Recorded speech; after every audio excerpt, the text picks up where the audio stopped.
ನಿಮ್ ಬಂಡವಾಳ ನಂಗೆ ಗೊತ್ತು ಬಿಡ್ರಿ. ಕೇವಲ 1,00,000ಕ್ಕೋಸ್ಕರ ಯಾರ್ ಜೀವನ ಬೇಕಾದ್ರೂ ಅಡ ಇಟ್ಬಿಡ್ತೀರಾ?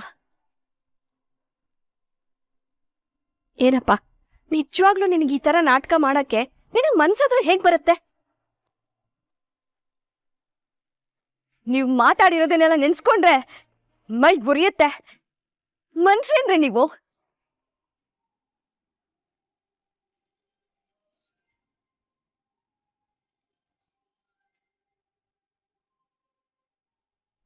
ಹಲೋ ಸುಶಾಂತ, ಹೇಗಿದ್ಯಪ್ಪ? ನಾನು ಓಕೆ ಅಂಕಲ್, ನೀವೇಗಿದ್ದೀರಾ? ಸುಶಾಂತ್, ಯಾಕೆ ವಾಯ್ಸ್ ಒಂಥರ ಇದೆ? ಏನಾಯ್ತಪ್ಪ? ಏನಂತಾನೆ ಅರ್ಥ ಆಗ್ತಿಲ್ಲ ಅಂಕಲ್. ಒಂಥರ ಖುಷಿಯಲ್ಲಿದ್ದೀನಿ, ಒಂಥರ ಬೇಜಾರಲ್ಲಿದ್ದೀನಿ. ಇದು ಯಾವ ಫೀಲಿಂಗ್ ಅನ್ನೋದೇ ಗೊತ್ತಾಗ್ತಿಲ್ಲ. ಲವ್ವಲ್ಲಿಲ್ಲ ತಾನೆ? ಅಂಕಲ್, ಸುಮ್ಮನೆ ತಮಾಷೆ ಮಾಡ್ದೆ ಕಣೋ. ನಿನ್ನ ವಾಯ್ಸಲ್ಲೇ ಗೊತ್ತಾಗ್ತಾ ಇದೆ ನೀನು ಇವತ್ತು ಯಾವತ್ತಿನ ಥರ ಇಲ್ಲ ಅಂತ. ಏನಾಯ್ತು ಅಂತ ಹೇಳ್ಬಾರ್ದಾ? ರಿಯಲಿ? ಹೇಗೆ ಗೊತ್ತಾಯ್ತು? ಹೇಗೆ ಅಂತ ನೀನು ಹೇಳಬೇಕು. ಅದನ್ನ ಬಿಟ್ಟು ನನ್ನ ಹತ್ರನೇ ಕೇಳ್ತಾ ಇದೆಯಲ್ಲ. ಹೋಗ್ಲಿ ಬಿಡು, ನೀನೇ ಹೇಳು. ಅಂಥ ಒಳ್ಳೆ ಕೆಲಸ ಇವತ್ತೇನು ಮಾಡಿದೆ? ಅಂಕಲ್, ನೀವೇನಾದರೂ ಮೈಂಡ್ ರೀಡ್ ಮಾಡ್ತಿದ್ದೀರಾ? ಒಳ್ಳೆ ಕೆಲಸ ಅಂತ ನಿಮ್ಗೆ ಹೆಂಗೆ ಗೊತ್ತಾಯ್ತು? ಕೆಟ್ಟ ಕೆಲಸಕ್ಕೆ ಬರೀ ನೋವು ಕೊಡೋ ಶಕ್ತಿ ಇರುತ್ತೆ. ನಿನಗೆ ಬೇಜಾರು ಮತ್ತೆ ಖುಷಿ ಒಟ್ಟಿಗೆ ಆಗ್ತಾ ಇದೆ ಅಂದ್ರೆ ಅದು ಖಂಡಿತ ಒಳ್ಳೆ ಕೆಲಸನೇ ಇರುತ್ತೆ. ವಾವ್ ಅಂಕಲ್, ನೀವು ಸಖತ್ logical and you're right. You know what, first time ನನ್ನ ಜೀವನದಲ್ಲಿ ಇನ್ನೊಬ್ರಿಗೆ ಹೆಲ್ಪ್ ಮಾಡಿದ್ದೀನಿ. ಫಸ್ಟ್ ಟೈಮ್ ಇನ್ಯಾರಿಗೂ ನನ್ನಿಂದ ಒಳ್ಳೇದಾಗಿದೆ. ಅಂಕಲ್, ಈ ಫೀಲಿಂಗ್ ತುಂಬಾನೇ ಹೊಸ್ತು ನನಗೆ. ಸಖತ್ ಖುಷಿ ಆಗ್ತಿದೆ ಗೊತ್ತಾ? Wow Sushant, super. ಮನೆಯಿಂದ ಆಚೆ ಹೋದ್ಮೇಲೆ ತುಂಬಾನೇ ಬದಲಾಗ್ತಾ ಇದೆಯಾ. Very good. ಹೌದು ಅಂಕಲ್, ಇಷ್ಟು ದಿನ ನನಗೇನೋ ಒಂಥರ ಇನ್ಫೀರಿಯಾರಿಟಿ ಇತ್ತು. ನನಗೆ ನಾನೇ ಯೂಸ್ಲೆಸ್ ಅಂತ ಅನಿಸ್ತಿತ್ತು. ಅಪ್ಪನ ಹೆಸರಿಲ್ಲದೆ ನನ್ನ ಐಡೆಂಟಿಟಿ ಹುಡ್ಕೋಕ್ಕೆ ಪ್ರಯತ್ನ ಪಡ್ತಿದ್ದೆ. ಅದು ನನಗಿವತ್ತು ಸಿಕ್ತೇನೋ ಅಂತ ಅನಿಸ್ತು. ನನ್ನ ಕಾಲ ಮೇಲೆ ನಾನು ನಿಂತ್ಕೋಬೋದು ಅನ್ನೋ ಫೀಲಿಂಗ್ ಬರ್ತಿದೆ ಗೊತ್ತಾ? ಇಂಥ ದಿನಕ್ಕೋಸ್ಕರನೇ ನಾನು ಕಾಯ್ತಾ ಇದ್ದೆ ಸುಶಾಂತ್. ನೀನು ಧರ್ಮನ ನೆರಳಿಲ್ಲದೆ ನಿನ್ನ ವ್ಯಕ್ತಿತ್ವ ರೂಪಿಸ್ಕೋಬೇಕು. ಎಲ್ರಿಗೂ ಉತ್ತರ ಕೊಡೋಷ್ಟು ಎತ್ತರಕ್ಕೆ ಬೆಳಿಬೇಕು ನೀನು. ಬಹುಶಃ ನನ್ನ ಮನೇಲೇ ಇದ್ದಿದ್ರೆ ಈ ಥರ ಎಕ್ಸ್ಪೀರಿಯನ್ಸೇ ಸಿಗ್ತಿರಲ್ವೇನೋ. ಇವತ್ತು ಫಾರ್ ದ ಫಸ್ಟ್ ಟೈಮ್ ನಾನು ಬೇರೆಯವ್ರ ಜೀವನದಲ್ಲಿ ಡಿಫ್ರೆನ್ಸ್ ಮಾಡ್ಬೋದು ಅಂತ ಅನಿಸ್ತು. ಚೆನ್ನಾಗಿ ಆಲೋಚನೆ ಮಾಡಿ ಪ್ಲಾನ್ ಮಾಡಿ ಎಕ್ಸಿಕ್ಯೂಟ್ ಮಾಡಿದ್ರೆ ಜೀವನದಲ್ಲಿ ಏನು ಬೇಕಾದ್ರೂ ಮಾಡ್ಬೋದಲ್ಲ ಅಂಕಲ್? ಖಂಡಿತವಾಗ್ಲೂ. ಅಷ್ಟಕ್ಕೂ ಇದು ತುಂಬ ಒಳ್ಳೆ ವಿಚಾರನೇ ಅಲ್ವಾ? ಮತ್ತೆ ಯಾಕೋ ಬೇಜಾರು? ಆದರೆ ನಾನು ಹೆಲ್ಪ್ ಮಾಡಿದ್ದು ಅಂತ ಅವ್ರಿಗೆ ಗೊತ್ತೇ ಆಗಲಿಲ್ಲ ಅಂಕಲ್.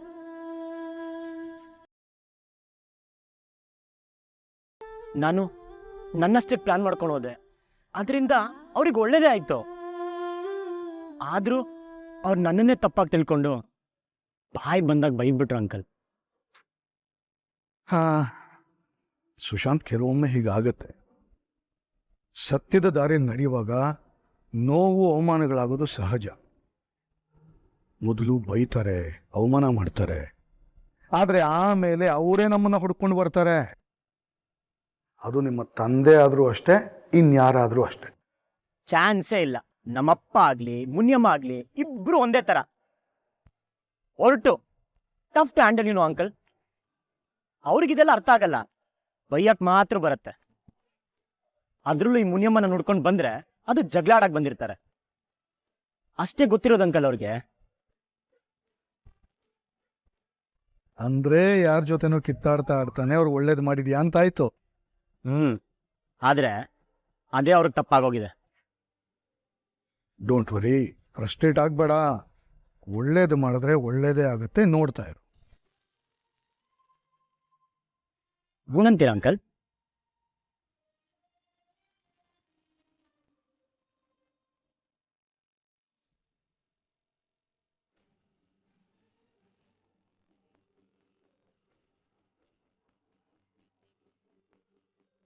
ಏನ್ರಿ, ಯಾಕೆ ಬಂದ್ರಿ ಇಲ್ಲಿಗೆ? ರಾಜ್ ಇದಾರಾ? ಯಾಕೆ? ಅವ್ರ ಹತ್ರ ಸ್ವಲ್ಪ ಮಾತಾಡ್ಬೇಕಾಗಿತ್ತು. ಓ ಆಗ್ಲೇ ಇಲ್ಲಿ ಅವಮಾನ ಮಾಡಿ ಸಾಲದು ಅಂತ ಮತ್ತೆ ಇಲ್ಲಿ ಬಂದ್ರ? ನೀವೇನು ಮಾತಾಡೋದು ಬೇಡ, ಅವನಿನ್ನೂ ಬೇಜಾರಾಗೋದು ಬೇಡ. ಪ್ಲೀಸ್ ಇದ್ರೆ ಕರೀತೀರಾ? ಆಗಲ್ಲ, ಹೋಗ್ರಿ. ಪ್ಲೀಸ್ ಮುರುಗೇಶ್ ಅವ್ರೆ, ಅವ್ರ ಹತ್ರ. ಅವನು ಇಲ್ಲ, ಅವನಿದ್ರು ಅವನ ಹತ್ರ ನಿಮ್ಮನ್ ಮಾತಾಡಕ್ಕೆ ನಾನು ಬಿಡ್ತಿರ್ಲಿಲ್ಲ. ಹೋಗ್ರಿ ಸುಮ್ಮನೆ. ಬಂದ್ಬಿಟ್ರಿ ದೊಡ್ಡದಾಗಿ ಮಾಡೋಷ್ಟು ಅವಮಾನ ಮಾಡೋದು, ಆಮೇಲೆ ಹುಡ್ಕೊಂಡು ಬರೋದು. ಹೋಗ್ರಿ.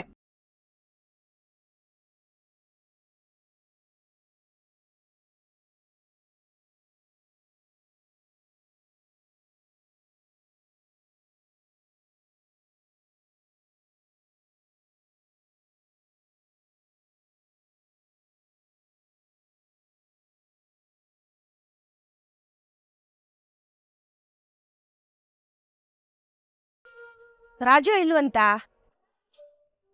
ಹೋಗ್ಲಿ ಬಿಡು, ಬಂದ್ಮೇಲೆ ಮಾತಾಡ್ಸಿದ್ರಾಯ್ತು. ಸರಿ ಅಜ್ಜಿ.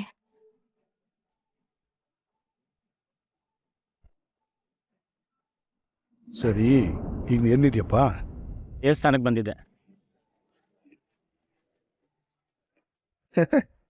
ದೇವಸ್ಥಾನನ? ನೀನ್ ಯಾವಾಗಿಂದ ಇದನ್ನೆಲ್ಲ ಅಭ್ಯಾಸ ಮಾಡ್ಕೊಂಡೆ? ಮೊದ್ಲೆಲ್ಲ ಅತ್ತಿಗೆ ಅಷ್ಟು ಕರೆದ್ರು ದೇವಸ್ಥಾನದ ಕಡೆ ತಲೆ ಹಾಕಿ ಮಲಗ್ತಾ ಇರ್ಲಿಲ್ಲ. ಪಬ್ಬು ಪಾರ್ಟಿ ಅಂತ ನಿಂದೇ ಲೊಗ್ಗಲ್ಲಿ ಮುಳುಗೋಗಿರ್ತಾ ಇದ್ದೆ.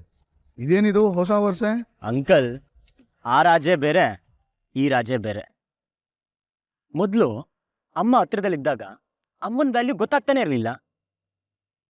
ಈಗ ಬೇಕು ಅಂದ್ರು ಅಮ್ಮನ್ ನೋಡಕ್ಕಾಗಲ್ವಲ್ಲ ಅಂಕಲ್. ಯಾಕೋ ಅಮ್ಮ ನೆನಪಾಗ್ತಿದ್ಲು, ಅದಕ್ಕೆ ಇಲ್ಲಿಗೆ ಬಂದೆ. ಅಮ್ಮನ ತುಂಬಾ ಮಿಸ್ ಮಾಡ್ಕೋತಾ ಇದೀನಿ ಅಂಕಲ್. ಅಮ್ಮ ಯಾವಾಗ್ಲೂ ಬಾರೋ ರಾಜ್, ದೇವಸ್ಥಾನಕ್ಕೆ ಹೋಗೋಣ ಅಂತ ಎಷ್ಟು ಬಲವಂತ ಮಾಡ್ತಿದ್ರು ಗೊತ್ತಾ? ಅವಳು ಬಲವಂತಕ್ಕೋಸ್ಕರ ಜೊತೆಗೆ ಬಂದ್ರೆ ಅವಳು ಸುಮ್ಮನೆ ಬಂದು ಕಲ್ಯಾಣಿ ಮುಂದೆ ಕುತ್ಕೊಂಡಿರೋಳು. ಯಾಕಮ್ಮ ಹಿಂಗೆ ಕೂತಿದ್ಯಾ ಅಂತ ಹೇಳಿದ್ರೆ, ಕಲ್ಯಾಣಿ ಮುಂದೆ ಕುತ್ಕೊಂಡ್ರೆ ಮನ್ಸು ಹಗರ ಆಗತ್ತೆ ರಾಜ್ ಅಂತ ಹೇಳ್ತಿದ್ರು. ಅದಕ್ಕೆ ಇಲ್ಲಿಗೆ ಬಂದೆ ಅಂಕಲ್. ಕೆಲವೊಂದ್ಸಲ ಅಲ್ಲಿಗೆ ಓಡ್ ಬಂದ್ಬಿಡೋಣ ಅನ್ಸುತ್ತೆ.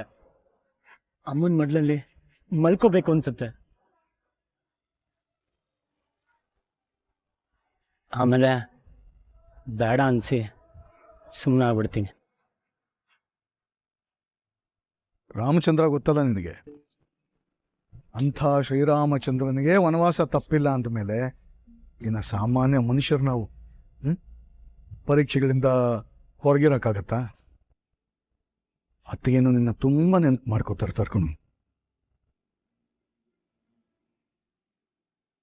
ವೇಟ್ ಮಾಡಿಸು ಅಂತ ಕೇಳ್ತಾನೆ ಇರ್ತಾರೆ, ಆದರೆ ಇಲ್ಲಿನ ಪರಿಸ್ಥಿತಿ ನಿನಗೆ ಗೊತ್ತಲ್ಲ. ಗೊತ್ತು ಅಂಕಲ್, ನಾನು 1 ಲಕ್ಷ ದುಡಿಯೋರು ಅಲ್ಲಿ ಕಾಲಿಡಲ್ಲ ಅಂತ ಡಿಸೈಡ್ ಮಾಡ್ಕೊಂಡಿದ್ದೀನಿ. ಹಾಗೆ ನಡ್ಕೋತೀನಿ ಕೂಡ. ಆದರೆ ಏನ್ ಮಾಡೋದು ಅಂಕಲ್, ಕೆಲವೊಂದ್ಸಲಿ ತುಂಬಾ ಲೋನ್ಲಿ ಫೀಲ್ ಆಗತ್ತೆ. ಅಮ್ಮ, ಅಕ್ಕ, ನೀವು ಎಲ್ಲರೂ ನೆನಪಾಗ್ತೀರಾ. ನೋಡು, ಆ ಥರ ಯೋಚನೆ ಮಾಡಬೇಡ. ಏನಾದರೂ ಒಂದು ಸಾಧನೆ ಮಾಡಬೇಕು ಅಂದರೆ ಇಂಥ ತ್ಯಾಗಗಳನ್ನ ಮಾಡಲೇಬೇಕಾಗತ್ತೆ. ನಿನ್ನನ್ನು ಇಲ್ಲಿಂದ ಆಚೆ ಕಳಿಸಿದ ಉದ್ದೇಶನೇ ನೀನು ಜಗತ್ತನ್ನು ನೋಡಬೇಕು ಅನ್ನೋದು. ನೀನು ವಾಪಸ್ ಈ ಮನೆಗೆ ಕಾಲಿಡುವಾಗ ಹೊಸ ಮನುಷ್ಯನಾಗಿ ಬರಬೇಕು, ಅದನ್ನು ಮರಿಬೇಡ. ಆದರೆ ಕೆಲವೊಂದ್ಸಲ ಅನ್ಸತ್ತೆ ಈ ಆಚೆ ಪ್ರಪಂಚ ತುಂಬಾ ಕೆಟ್ಟದ್ದು ಅಂತ. ಇಲ್ಲೆಷ್ಟೋ ಜನಕ್ಕೆ ಇರೋಕ್ ಮನೆನೇ ಇಲ್ಲ ಅಂಕಲ್. ದುಡಿತೀನಿ ಅಂದ್ರು ಕೆಲಸ ಇರಲ್ಲ, ಹೆಲ್ತ್ ಅಪ್ಸೆಟ್ ಆದರೆ ಟ್ರೀಟ್ಮೆಂಟ್ಗೆ ದುಡ್ಡೇ ಇರಲ್ಲ, ಮಕ್ಕಳಿಗೆ ಸರಿಯಾಗಿ ಎಜುಕೇಶನ್ ಇರಲ್ಲ. ಆದರೆ ನಮ್ಮನೇಲಿ ಎಲ್ಲನೂ ಇದೆ, ನನಗೆ ಯಾವ ಪ್ರಾಬ್ಲಮೂ ಇಲ್ಲ. ನೀನು ಅನ್ಕೊಂಡಿದ್ದಷ್ಟೇ ನಿಜ ಅಲ್ಲ ಸುಶಾಂತ್, ಇಲ್ಲೂ ಸಮಸ್ಯೆಗಳಿದ್ದಾವೆ. ನೀನು ಅಲ್ಲಿ ನೋಡ್ತಾ ಇದೆಯಲ್ಲ, ಅದಕ್ಕಿಂತ 10ರಷ್ಟು ದೊಡ್ಡ ಸಮಸ್ಯೆಗಳು ನಿನಗೆ ಅಂತ ಇಲ್ಲಿ ಕಾಯ್ತಾ ಇದ್ದಾವೆ. ಅದನ್ನೆಲ್ಲ ನೀನು ಎದುರಿಸ್ಬೇಕು ಅಂದರೆ ನೀನು ಇನ್ನಷ್ಟು ಗಟ್ಟಿಯಾಗಿ ಬರಬೇಕಾಗತ್ತೆ. ನನಗೆ ಅರ್ಥ ಆಗ್ತಿಲ್ಲ ಅಂಕಲ್. ಆಗತ್ತೆ, ಸ್ವಲ್ಪ ಟೈಮ್ ಬೇಕಷ್ಟೇ. ಈಗ ಬಿಡು, ನನ್ನ ಮಾತಿನ ಬಗ್ಗೆ ತುಂಬ ತಲೆ ಕೆಡಿಸ್ಕೊಬೇಡ. ಹೋಗ್ತಾ ಹೋಗ್ತಾ ನಿಂಗೆ ಅರ್ಥ ಆಗುತ್ತೆ. ಸರಿ ಅಂಕಲ್. ಅಂಕಲ್ ಅಂಕಲ್ ಒಂದು ನಿಮಿಷ. ಅಮ್ಮ ಅಕ್ಕ ಎಲ್ಲ ಹೇಗಿದ್ದಾರೆ? ನನ್ನ ಬಗ್ಗೆ ಕೇಳ್ತಿರ್ತಾರಾ? ಹೇಳಿದ್ನಲ್ಲ, ನಿನ್ನ ಕೇಳ್ತಾನೆ ಇರ್ತಾರೆ, ತುಂಬ ಮಿಸ್ ಮಾಡ್ಕೋತಾರೆ. ತಲೆ ಕೆಡಿಸ್ಕೋಬೇಡ, ಎಲ್ಲ ಸರಿ ಹೋಗುತ್ತೆ. ಸರಿ ಮರಿ, ನಾ ಫೋನ್ ಇಡ್ತೀನಿ, ಆಯ್ತಾ?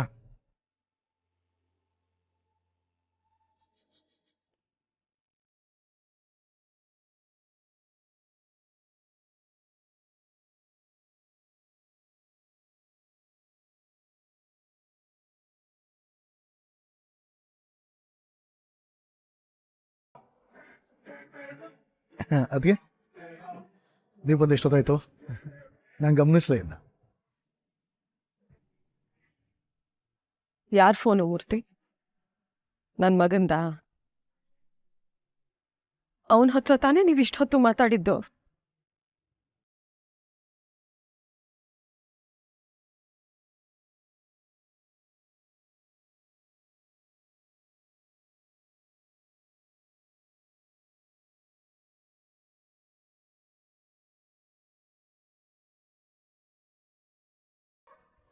ರಾಜ್ ಯಾಕೆ ಇನ್ನೂ ಬಂದೇ ಇಲ್ಲ? ನಾನು ಬೇರೆ ಅವ್ರಿಗೆ ಬಾಯಿಗೆ ಬಂದಾಗ ಬೈದ್ಬಿಟ್ಟೆ. ಅವ್ರಿಗೆ ತುಂಬಾ ಹಾಟ್ ಆಗಿರುತ್ತೆ ಪಾಪ.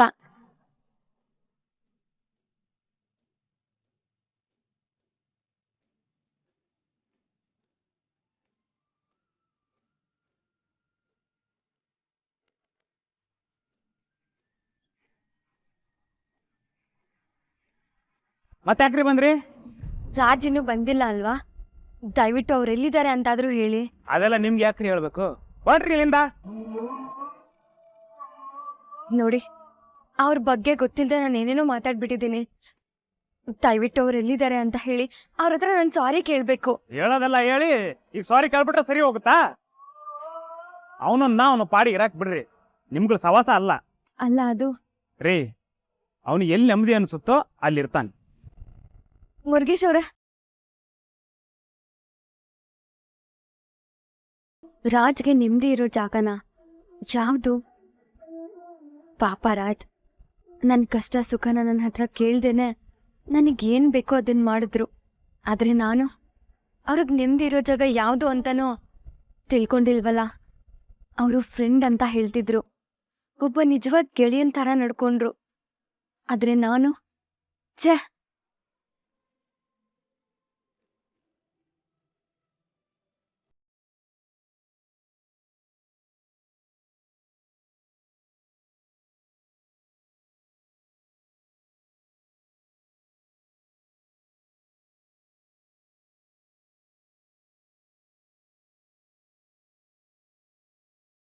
ಏನು ಒಟ್ಟಾರ್ದವರೆಲ್ಲ ಸೇರ್ಕೊಂಡು ಮದ್ವೆ ನಿಂತೋಯ್ತು ಅಂತ ನ್ಯಾಯ ಪಂಚಾಯತ್ಗೆ ಮಾಡ್ತಾ ಇದ್ರಾ? ಆದ್ರೆ ಯಾರ ಮಗ್ದಾಗೂ ಟೆನ್ಷನ್ನೇ ಕಾಣ್ತಾ ಇಲ್ಲ.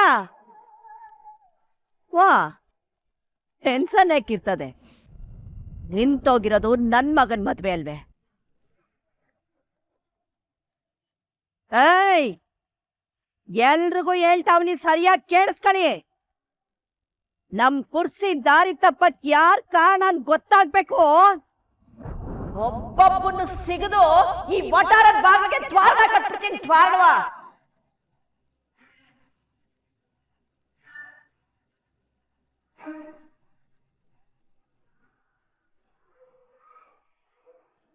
ಯಾಕೆ ಸುಮ್ಮನಿದ್ದೀರಾ ಮೂರ್ತಿ?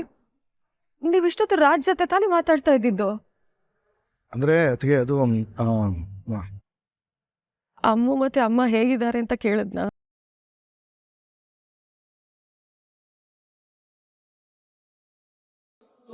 ನನಗೆ ಗೊತ್ತು ಮೂರ್ತಿ, ಅವನು ಹಾಗೆ ಕೇಳಿರ್ತಾನೆ.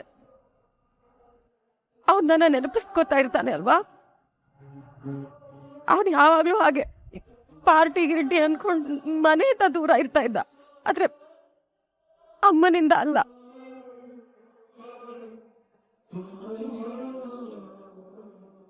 ಮನೆಗೆ ಬಂದಿದ ತಕ್ಷಣ ಅವ್ನು ಮೊದಲು ಕರಿತಾ ಇದ್ದಿದ್ದು ಯಾರನ್ನ ಗೊತ್ತಾ? ನನ್ನ ಅಮ್ಮ ಅಂತ.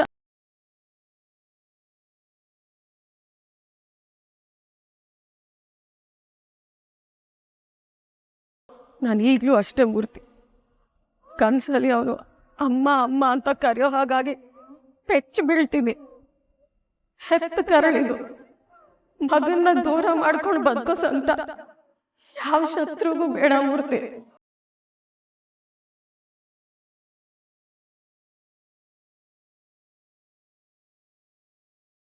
ಸಾರಿ ಮೂರ್ತಿ, ಮಾತಾಡ್ತಾ ಮಾತಾಡ್ತಾ ಇಮೋಷನಲ್ ಆಗ್ಬಿಟ್ಟೆ. ಹಾಳಾದ ಕಣ್ಣೀರು. ಮಗನ ವಿಷಯ ಬಂದ್ರೆ ಸಾಕು ಆಚೆ ಬಂದ್ಬಿಡುತ್ತೆ. ಅಲ್ಲ, ಅದಕ್ಕೆ ಇಷ್ಟೊಂದು ಎಮೋಷ್ನಲ್ ಆಗ್ತಾ ಇದ್ದಾರೆ. ಆದರೂ ಇವತ್ತು ಸುಶಾಂತ್ ಹತ್ರ ಮಾತಾಡಿಸಿ ಅಂತ ಹೇಳ್ತಾ ಇಲ್ವಲ್ಲ, ಯಾಕೆ?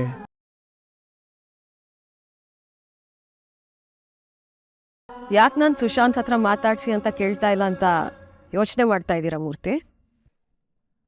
ನಾನು ಎಷ್ಟೇ ಕೇಳಿದ್ರು ನೀವು ನನ್ನ ರಾಜನ ಮೀಟ್ ಮಾಡ್ಸಲ್ಲ. ನನಗೆ ನನ್ನ ಮಗನ ಜೊತೆ ಮಾತಾಡೋಕೆ ಇಷ್ಟ ಅಂದರೆ ನೀವು ಫೋನ್ ಮಾಡು ಕೊಡಲ್ಲ. ಇನ್ನು ನಿಮ್ಮನ್ನು ಕೇಳಿ ಏನು ಪ್ರಯೋಜನ? ಎಲ್ಲೇ ಇದ್ರೂ ನನ್ನ ಮಗ ಚೆನ್ನಾಗಿರಲಿ. ತಾಯಾಗಿ ನಾನು ಇನ್ನೇನು ಕೇಳಲಿ ಮೂರ್ತಿ? ಅದಕ್ಕೆ ನಮ್ಮ ಸುಶಾಂತ್ ನನಗೆ ಗೊತ್ತು ಮೂರ್ತಿ, ನೀವು ಅವನ ಮೇಲೆ ಒಂದು ಕಣ್ಣು ಇಟ್ಟಿದ್ದೀರಾ ಅಂದಮೇಲೆ ಅವ್ನು ಚೆನ್ನಾಗೇ ಇರ್ತಾನೆ. ಆ ಭರವಸೆ ನನಗೆ ನಿಮ್ಮ ಮೇಲಿದೆ. ಬುದ್ಧಿಗೆ ಗೊತ್ತಾದ್ರೂ ಮನ್ಸಿಗೆ ಗೊತ್ತಾಗಲ್ಲ ಅಂತಾರಲ್ಲ, ಅದಕ್ಕೆ ನಾನು ಹೀಗೆ ಇಮೋಷ್ನಲ್ ಆಗ್ಬಿಡ್ತೀನಿ. ನೀವೇನೋ ಯೋಚನೆ ಮಾಡಬೇಡಿ ಮೂರ್ತಿ, ನನ್ನ ಮಗ ಎಲ್ಲಿದ್ರೂ ಚೆನ್ನಾಗಿರ್ಲಿ, ಚೆನ್ನಾಗಿರ್ತಾನೆ.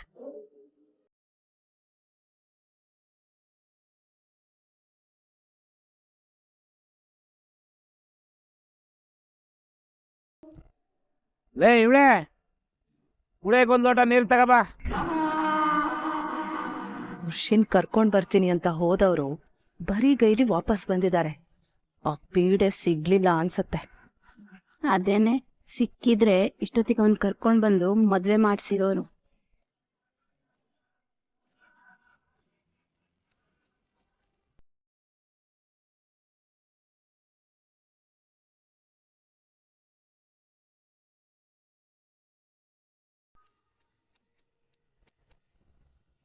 ಏನೇ ಮಗಳು ಮದುವೆ ನಿಂತಿದೆ, ನೀನ್ ನೋಡಿದ್ರೆ ಇಷ್ಟೊಂದು ಆರಾಮಾಗಿದ್ಯಾ?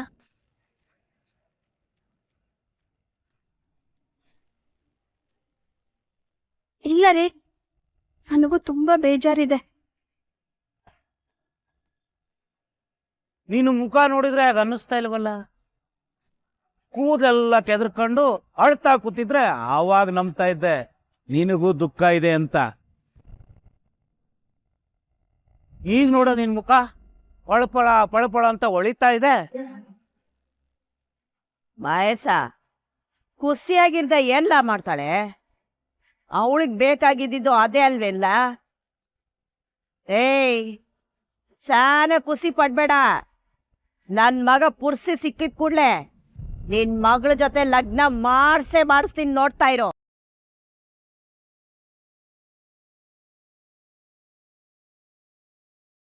ಇವರೆಲ್ಲ ಇಷ್ಟು ಆರಾಮಾಗಿರೋಕೆ ಹೇಗ್ ಸಾಧ್ಯ? ಉರ್ಷಿ ಕಾಣಿಸ್ತಿಲ್ಲ ಅನ್ನೋ ಕಾರಣಕ್ಕೆ ಇವ್ರು ಇಷ್ಟೊಂದು ಖುಷಿಯಾಗಿದ್ದಾರ? ಇಲ್ಲೇನೋ ವಿಷಯ ಇದೆ. ಏಯ್, ನಿನ್ನ ಮಗಳಲ್ಲೇ ಕರಿಯವಳ. ಆರಾಧ್ನಾ,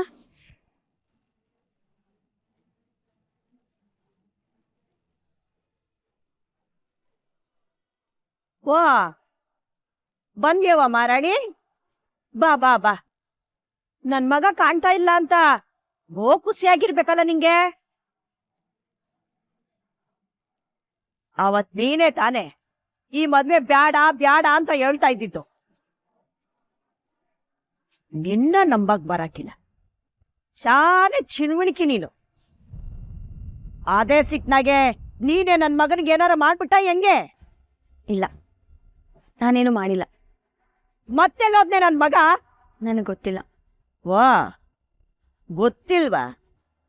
ನಿನ್ನ ಮ್ಯಾಗೆ ಪಿರಾಣನೆ ಮಡಿಕೊಂಡಿದ್ದ. ನಿನ್ನ ಮದ್ವೆ ಆಯ್ತಿನಿಂದ ಒಂಟಿ ಕಾಲ್ನಾಗ ನಿಂತಿದ್ದ. ನಿಂಗೋಸ್ಕರ ಕುಡ್ತಾ ಬಿಡ್ತೀನಿ ಅಂತ ಹೇಳಿದ್ದ. ಅಂತವನು ನಿನ್ನ ಬಿಟ್ಟು ಎಲ್ಲೇ ಹೋಯ್ತಾನೆ? ಎಲ್ಲಿರವ್ರೆ ಯಾರೋ ಅವನ್ನ ಬಚ್ಚಿಟ್ಟವ್ರೆ ಅಂತ ನನ್ ಡೌಟು.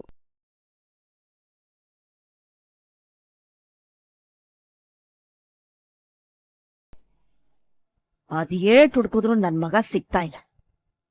ನನ್ಗೇನ್ ಪರಿಚಯ ಇದ್ದವ್ರು ಕಡ್ಮೆನಾ? ಏರಿಯಾ ಹುಡುಗರಿಗೆಲ್ಲ ಹೇಳಿವ್ನಿ, ನನ್ ಮಗ ಎಲ್ಲಿದ್ರು ಹುಡ್ಕೊಂಡು ಕರ್ಕೊಂಡು ಬಂದೇ ಬರ್ತೀನಿ. ಆಗ್ಲೂ ನೀವುಗಳು ಹಿಂಗೆ ನಿಂತಿರ್ತೀರ ನೋಡ್ತೀನಿ. ಏ ರೇವತಿ, ನನ್ ಮಗ ಪುರ್ಸಿ ಸಿಗ್ಲಿ, ನೀವಮ್ಮ ಮಗಳು ಏಟ್ ನನ್ ಕಾಲಿಟ್ಕೊಂಡು ಹತ್ರ ಕರೆದ್ರು ನಿನ್ ಮಗಳ ಜೊತೆ ನನ್ ಮಗನಿಗೆ ಮದ್ವೆ ಮಾಡಿಸ್ತೀನಿ.